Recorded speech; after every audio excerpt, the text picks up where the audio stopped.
From the iHeartRadio studios in New York City, come two diehard fans of the greatest rock and roll band hailing from Hollywood, California. Dissecting all things Guns N' Roses and anything else in their distorted minds, it's Brando and Scotto. 'Cause you know what the fuck you are! And this is Appetite for Distortion. Time to go!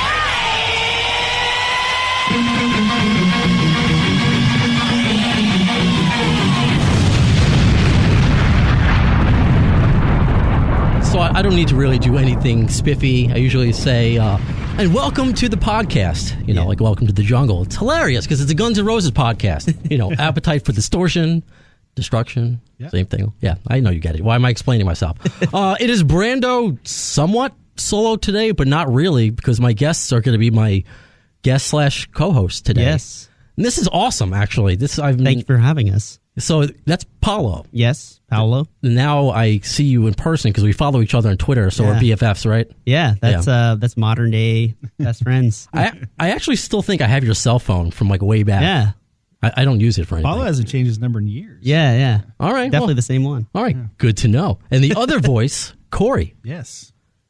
From Trivium. I don't want to go even try to pronounce your last names because no one really tries. No one needs to know that. Yeah. You don't care? You. So actually, I'll break a lot of fourth walls here because that's kind of what we do. I mean, of course, it's all about Guns N' Roses and, you know, the news that's been breaking. But I was just researching about people who to interview and just like Corey's name came up because you did. It was like an article that came out a few years ago that you cited Guns N' Roses as a huge influence. I've actually multiple times throughout the years from when we first started out to even now, like when people ask me about guitar or about how I got into music or this, you know, getting especially hard rock or heavy metal, like how did I get into that? And it was all from Guns N' Roses, and Slash was the first guitar player that made me think about wanting to pick up a guitar. My first guitar I got was a Les Paul copy. Is that why you have a nose ring too? Because Slash has one? No, I didn't think about that. Oh, okay. You brought it up. Now I'm going to make you self-conscious. Okay. But yeah, it's like when I was a kid growing up, obviously like a lot of other people, having an older sister and parents, that's how you're introduced to a lot of music. How old are you guys, by the way? I'm 33. I just turned 32 like a few days ago. I'm the old piece of shit in the room. I just turned 34, on September 8th. So, all right. You youngins continue. God, I feel terrible about myself Yeah, so now. it's like I had an older sister and parents that they would always be playing music and, the kind of stuff they were listening to back in like the early 90s when I was like a little kid. And my sister was like the big Mariah Carey record that came out. MC Hammer, You Can't Touch This was like the big record. And I was just like, music never was really anything that really caught my attention. And then obviously with the Terminator 2 soundtrack, you Could Be Mine, it was like, oh, that's kind of interesting. And then at a chance, because obviously when Use Your Illusions records came out, they were so massive, everyone heard about it. Everyone heard a song that my mom bought Use Your Illusions 2 on CD, and I guess my parents didn't like it. They just kind of had it off to the side, and I was just kind of looking at it, and I was like, "Oh, this is kind of cool." And then why two? Why not the double? I'm not sure why. They just bought one just because a friend recommended to it, but that's obviously wasn't their that's a debate. Which one do you prefer? But it's like Sophie's choice. My parents would be listening to like Eric Clapton Unplugged or Jimmy Buffett, so GNR Use Your Illusions was not their cup of tea. But I kind of popped it in and just instantly kind of just hit me, and I was like, "Wow, this is fucking rad as shit." And so I just went out like with allowance money, and like for a couple years, the only band I knew of and the only thing in my CD collection was just the Guns N' Roses catalog. That's all I listened to. I love it. That's Sounds all. like me. That's all I knew. Did you ever buy the Terminator 2? I didn't. soundtrack? I didn't buy the. It's like I kind of just like, with my parents having Use Your Illusions 2. I just kind of inherited. I just took it from them without asking. It just became like the first CD I had in my possession was 2. And then I can't remember the order I went, but I obviously bought all the other ones. And then eventually I got old enough, then I wanted to play guitar. And I ordered a guitar from a musician's friend catalog. And it was like a $180 guitar. And it was a Epiphone SG. So it looked like, like Angus Young guitar.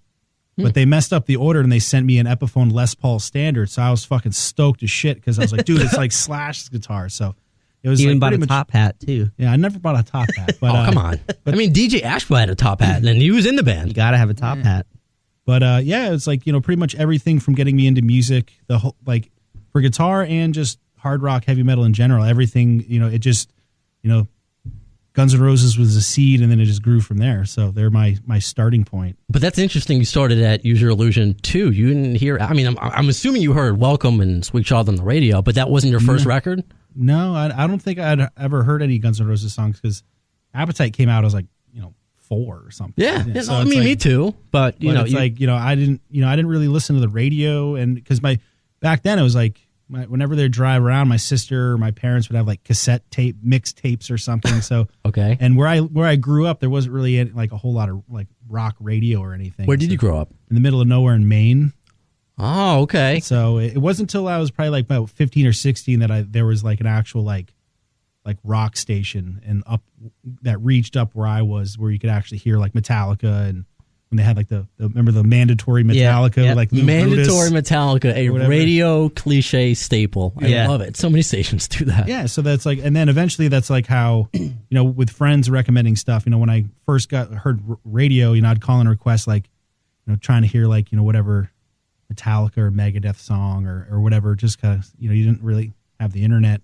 Yeah, to find stuff is like you do now. So it's kind of like I would hear like a Megadeth song, like the new single, and then I'd just sit there and wait with a cassette ready to record. So it was, it's just cool, and I used to do the same thing, by the way, with Simpsons episodes, record them off the TV with my cassette. That's cool. Probably should have kept that thought to myself, but it just made me think of that. Then I want us to take a few steps back, since you're from Maine. I know you guys were from South Florida. Yeah. And before we go into more, Trivium and your new record's coming out October 20th, right? Yes. See, all right. See, I knew. Yeah. I'm somewhat prepared. That we were going to do the interview possibly last week, but then that pesky Irma, that messed bitch, everything up. She showed up. So how are you guys doing? Like, how did your homes, were they affected? Thankfully, it shifted westward, which was really terrible for the Keys. They're having a lot of problems down there. And the West Coast definitely got hit worse. But for me, I live in South Florida, close to Miami. So we were originally going to get a pretty direct hit, and it shifted. So thankfully, it was just gusts of hurricane winds. My mom's car did get the window smashed out in the back from a tree. So that was like the worst. She wasn't in it, though. No. Okay, good. Thankfully. That was the worst of it. And then the power going out for like 10 million people. That was really bad because, I mean, it got down to it was like 97 degrees one day. And so I was really worried about animals and like older people. And we had, like the nursing home had that horrible tragedy happen there, and then ended up getting power back, losing it, having to go find a hotel last minute to like take my cat and my parents. We all went to a place just to like get out of the heat for few days. It was it wasn't like, it could have been a lot worse when you look at the islands and how bad it was. We're just like, well, thankfully it wasn't like that. We can deal with the power issues. But still, I mean, it was the same thing for me with Superstorm Sandy. We always have to make things bigger here in New York. Superstorm Sandy. So, I mean, it was terrible, but the power outages, going back to the Game Boy. But I'm glad your cat's okay, because you're always tweeting. I know. Forgive me. Him. Mr. Brown. He's a very handsome boy. Yeah, he was definitely not feeling the traveling around. We had to keep moving. So he's good. He's glad to be back in his condo down by the beach. Back with the sure that cat lives a very pristine life. Yeah, very precise schedule.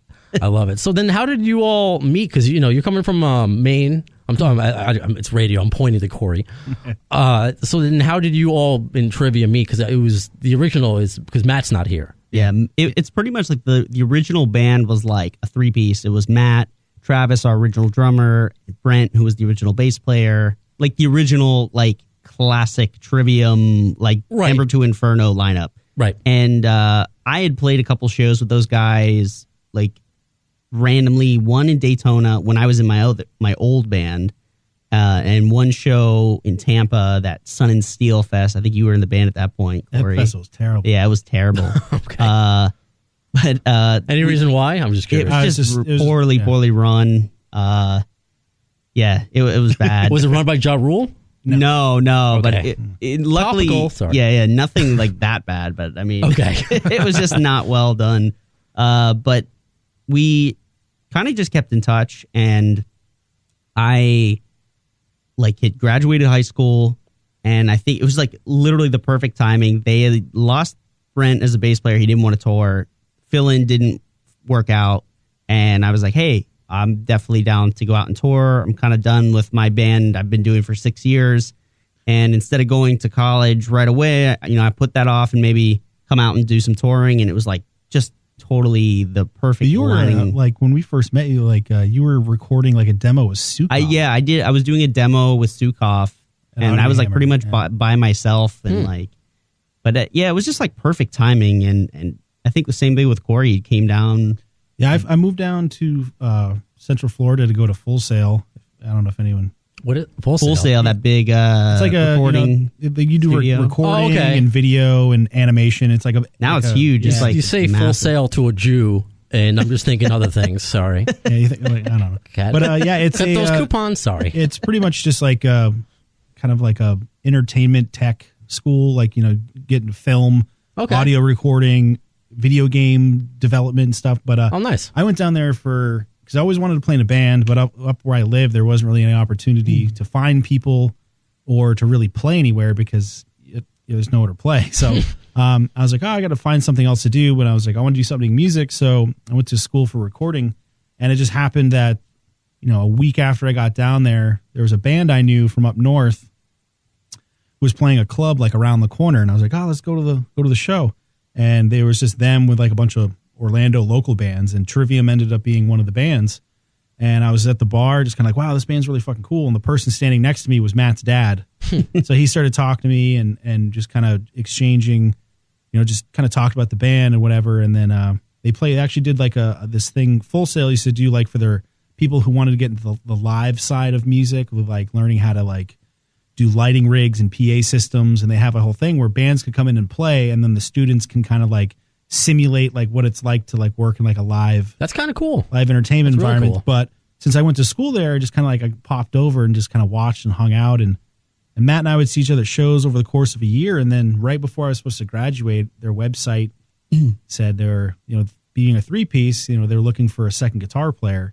So I was like, all right. I hit him up, and then we went and jammed with the band. And then that was about it. I was like the second person to audition, and then that was about it. So they just knew. Yeah. You guys just knew? Yeah, definitely. I mean, that's like how anything, or that's how like all these sort of things seem to work out. It's just like the right opportunity kind of just it brings everyone together, and you just know right away when it's like the right fit. I mean, I remember like some of the first rehearsals I did with the band, it just felt like this is what I should have been doing for all these years. But it's like you go through a lot of lineups of like bands and stuff, and as a local band, you just kind of, how the experience is. It's just like frustrating, like, why is it not clicking? Why is it not working? And then when it finally does, you're just like, See, that's something that we talk about a lot, of course, here on the podcast. You can cough into the mic; it's fine. Oh. I mean, Howard Stern does it, right? Yeah. He makes money. I don't. That's fine. Then we talk about the lineup changes. What's the classic lineup of Guns N' Roses, and we've delved really deep as far as Oleg Block and Tracy Guns, and we was found out recently. We did the first interview with Raz Q, who was the first manager for LA Guns. It's an amazing story. Paralyzed at 15, managing LA Guns at 19, and he's like, "Who is this Axl guy?" Who was like, Rose was the band breaking up. And he's like, and he was branding LA Guns. He's like, how about we get Axl for LA Guns? So for 5 or 6 shows, Axl Rose was the first lead singer of LA Guns. So that's the, quote, original LA Guns. So what because you just changed drummers last year? Yeah. Right? Is this the first new record with him? Yeah. Okay. Yeah, with Alex. It was the same thing though. It's like, when we've had the different changes, it's like, it's passable for a bit, but then like just things don't seem to work. And then like getting a guy like Alex in, it's the exact same thing. It's like, right away. You don't want to jump the gun because you never know how things are going to work out long term and in the end. But it's like when it works, when it's right, when it's the right fit, it's just like it seems to always be, you just know right away, playing wise, personality wise, it just seems to work out like that. Do you get fans coming up to you now about, because you mentioned it before, the classic lineup for the first record? Do you have or fans they just like the sound? Because I'm listening to your whole discography. Yeah. I mean, it's some of the best guitar work in the last decade. Thank you. I mean, I think now it's like since the three of us have been kind of like the mainstays the whole time. Right. Like a lot of times, like people.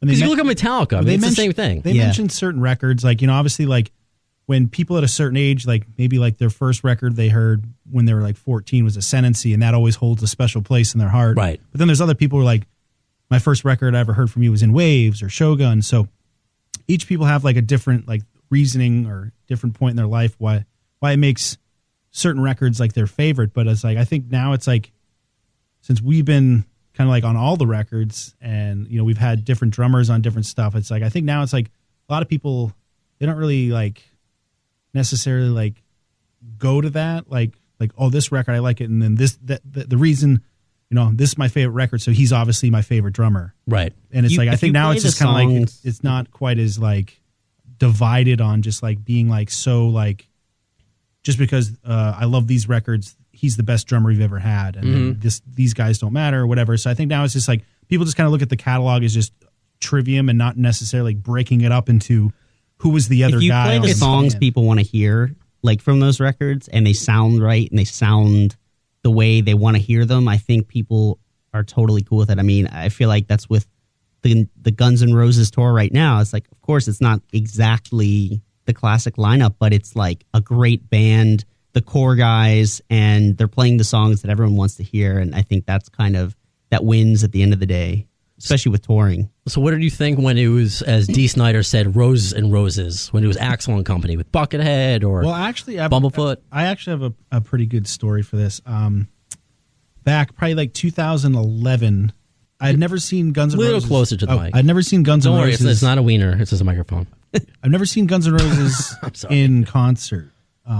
Maybe at I saw them briefly for a second at a European festival, but it was so hard to watch because it's like 80,000 people that it's not really, it's kind of like, But they actually came through, they did a tour, and the first date of the tour was in Orlando, and it was at the new Orlando Magic Arena. Okay. It's like just got built like pretty soon. Like I don't think there really was a whole lot going on. So I'd never been there, and I was like, wow, it's like Guns N' Roses. And I had a friend, it was the old band, so I had a friend who was buddies with one of the dudes who was in the band prior. So he got me hooked up with tickets, and so I went to the show, and obviously it was like at the Axl showing up like 2 hours late. They played till like 3 a.m. past curfew because they didn't like Buck Cherry finished, and then Guns N' Roses didn't start for like 2 hours. And the days of Axl. But the great thing about it, because a lot of people, like, you'd hear people complain about maybe they didn't sound as good or his voice was tired.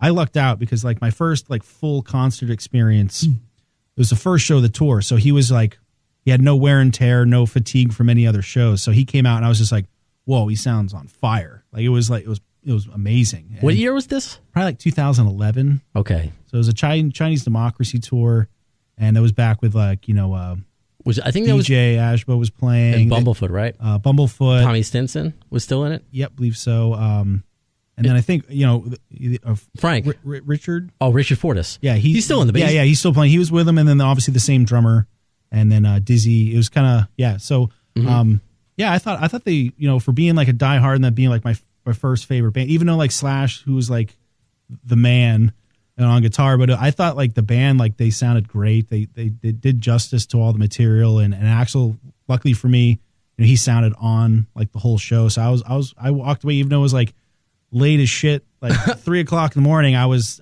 glad I went because it was a great experience. See, that's interesting. That's your first show. You got into the band primarily because of Slash. He's not in there, and you left just enjoying it regardless. Yeah, I mean, that's like a testament to the songs, though. It's like I know that good. Like all the Slash's parts, like all the guitar solos or like the melodies and stuff. So I was just kind of listening, like, all right, you got it. Like, I was like, because I know all those songs so well that I was like, all right, he crushed that part of that solo and stuff. So I thought the band, they did their homework, and they definitely, they didn't half-ass trying to play those songs. So I think, people, even though it was just Axl and friends, I think a lot of people were still digging it, Paolo, have you ever seen Guns N' Roses? No, I haven't. At all. All I've seen was the festival you was talking about, Rock and Ring.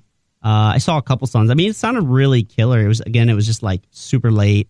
I think we had to leave to go to the next festival, but pretty much like all I've seen is like Slash doing his own solo stuff with Miles Kennedy? Miles Kennedy, which How was that?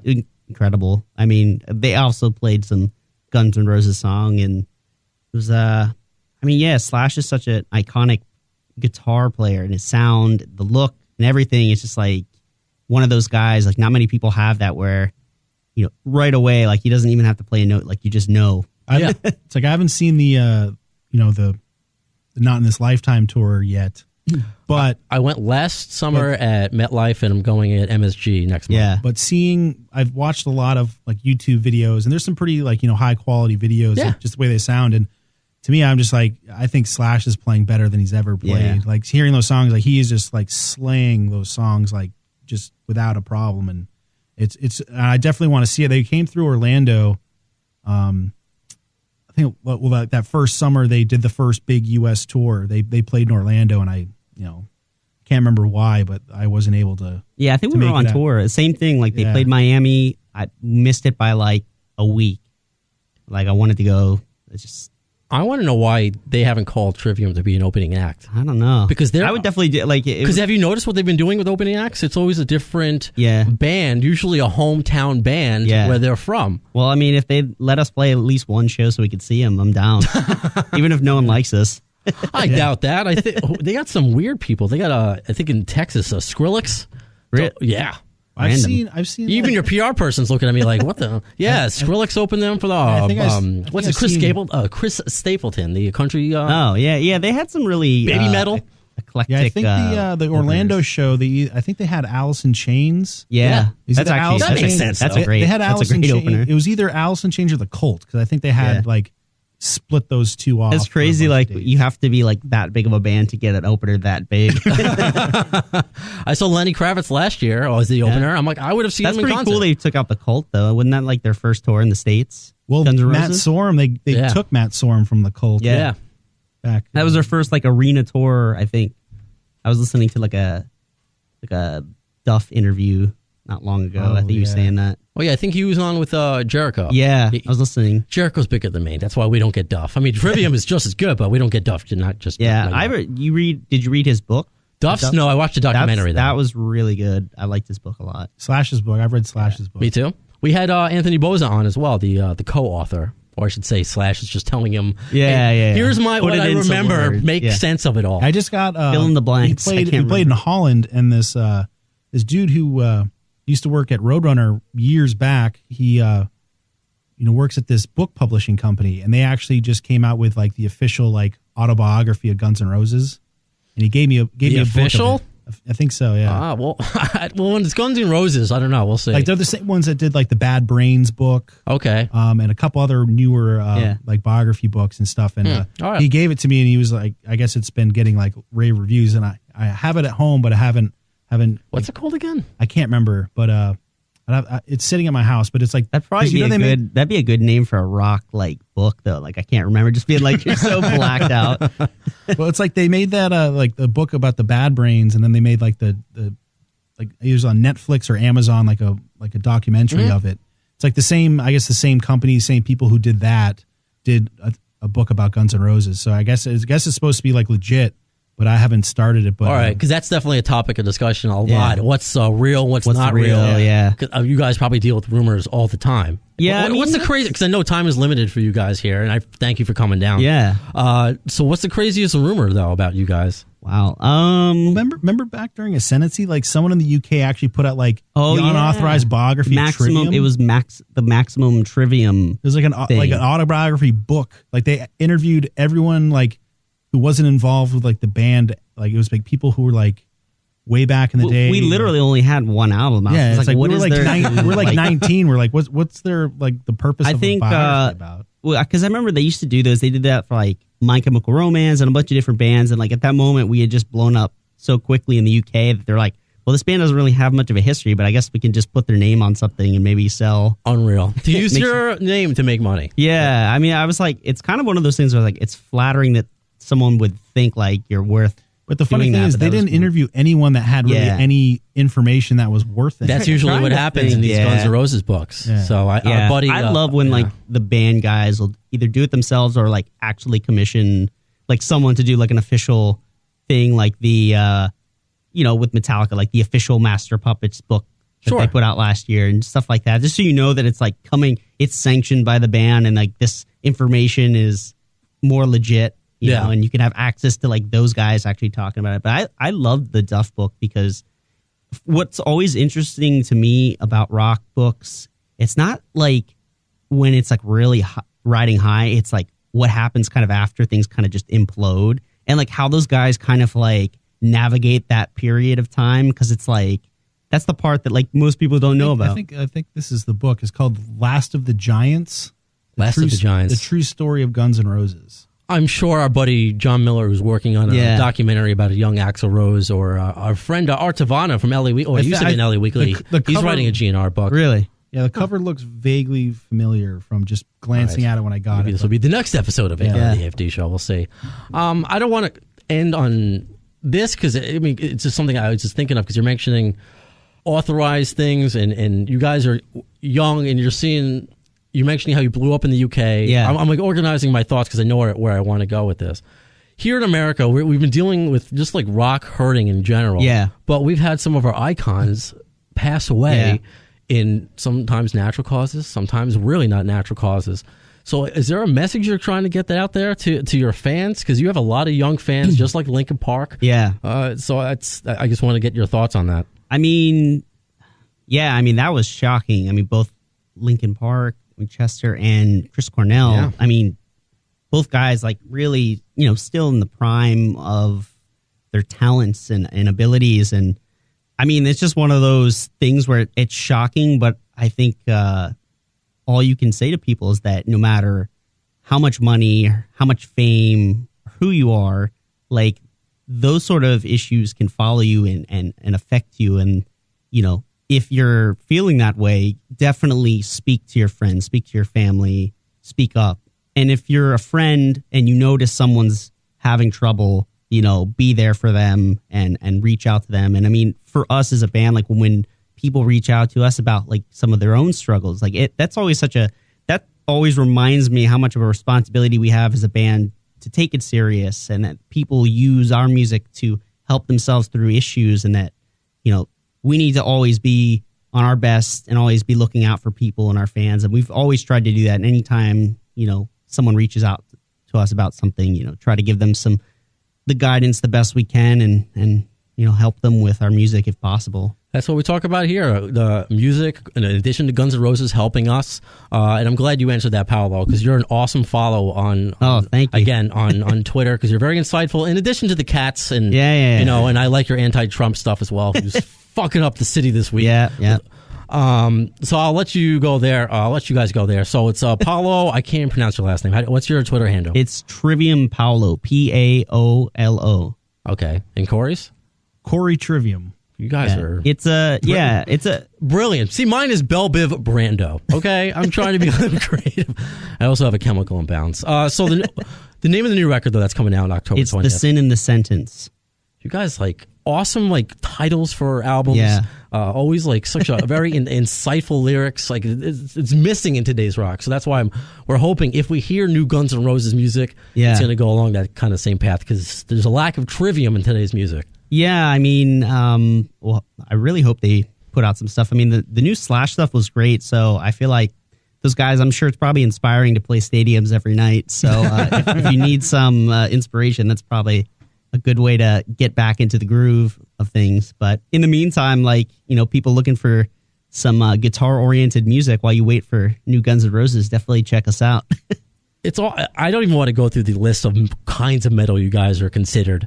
We're really eclectic. I mean, obviously we have extreme stuff. We have a lot of melody, but it's like, for us, we've grown up with so much music. I mean, pretty much before I even really got into metal, it's like all I was listening to was like classic rock radio. So it's like you're just so exposed to so much stuff, and you don't realize like how ingrained that sort of melody. Is that why you covered R.E.M.?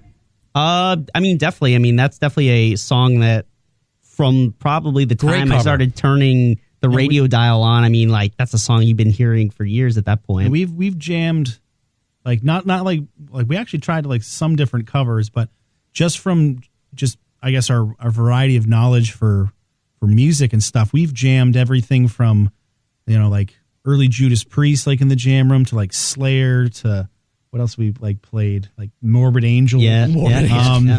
It's like we've jammed all these different songs, even like classic rock songs. Like I think at one point, like maybe way back, like 10 years ago, something like Matt wanted to do like a Boston cover. Okay. And then and then this new record, we did some covers that I think people are really gonna like just be, wow, I would never expect them to do a cover of that. And we just thought it was fun because they're awesome songs that we like, we're fans of, that we're just like, yeah, it's like, people wouldn't expect us to play this band or this cover, but it's like, it's fun, and it kind of shows a different side, and hopefully exposes some of our younger fans to some really killer bands that they might not have known of or really been maybe exposed to in another way. So absolutely. And I'm going to lead the Trivium opening up for Guns N' Roses. Yeah. So if you want to get Axel's attention, cover something off Chinese Democracy or maybe Charles Manson, because he likes Charles Manson. I do have a picture on my laptop of Slash on stage for the Trivium show. Yeah, he did.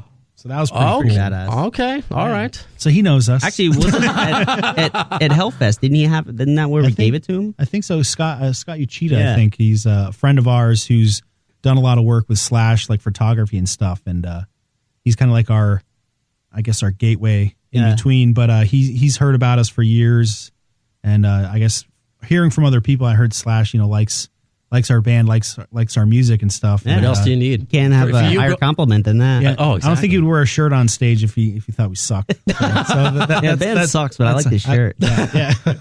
Very true. So I'll let you guys go. Corey, Paolo, thank you so much for Thank coming you very in. much. Because you guys are just doing press this week, or we're here all week doing press, talking about the new record. And taking pictures and tour dates. I'm gonna get a picture as soon as we're done. I'm also a teeny bopper. Paolo's in New York doing political correspondence for the summit. Yeah, I'm gonna go hang out with Trump in his tower. Oh my God! Now we can do this on another podcast. About Trump. It's like the Dave Mustaine Rock the Vote from. Oh yeah. You're just like covering the summit. Yeah. Where is that? Is that like right in the middle of the town here? The UN. Yeah. Yeah, everything's blocked off. It's we were insane. trying to bomb squads, dogs everywhere. We were trying to walk to a restaurant yesterday, and they kept it was like shutting down the road. And we're like, all right, well, we got to go this way, and then like shut down that part of the road. Yep, it's horrendous. Yeah. So I'll let you guys get out of here. Yeah, thank you to the lovely Maria for setting this up from Roadrunner Records. Thank you. And it's trivium.com, right? Anything? .org. That's why I asked. Yes. And Trivium Official is our Trivium Twitter account. And Trivium Band is the Instagram, and then we're on Facebook and all that good stuff. Awesome. Thank you so much. Again, this is Brando, Appetite for Distortion. As far as the next episode, when is it going to happen? Well, in the words of Axl Rose concerning Chinese Democracy, I don't know if soon is the word, but you'll see it. You've been listening to the distorted minds of Brando and Scotto, dissecting all things Guns N' Roses on Appetite for Distortion. Follow the guys on Twitter at the AFD Show and on Facebook at facebook.com/the AFD Show.